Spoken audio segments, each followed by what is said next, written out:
Elle ne comprenait pas pourquoi son pied enflait chaque jour un peu plus, jusqu'à cette nuit où elle a rêvé de sa tante partie 2. Le matin suivant, Mariam demanda à sa mère de l'aider à se lever. Elle ne sentait plus sa jambe, mais avant que sa mère ne pose la main sur elle, Mariam l'arrêta. « Où est tante Binta ? Elle est partie très tôt au marché », répondit sa mère, confuse. Mais Mariam savait. Quelque chose avait changé en elle. Une voix intérieure, une certitude. Ce rêve n'en était pas un.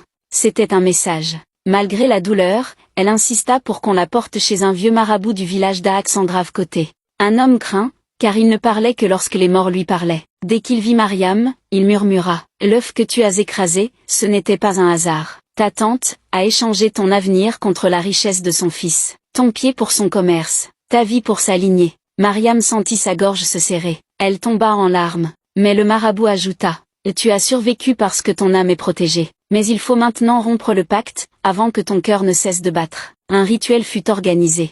Une nuit entière de prières, de feu, de larmes, et au lever du soleil, l'enflure avait disparu. Mais le même matin, tante Binta fut retrouvée sans vie dans sa chambre, les yeux ouverts, figée dans la terreur, et son fils perdit la parole pour toujours. Et Mariam, elle, garde encore le souvenir du froid, de ce rêve, et du prix qu'elle a payé pour survivre à une trahison familiale.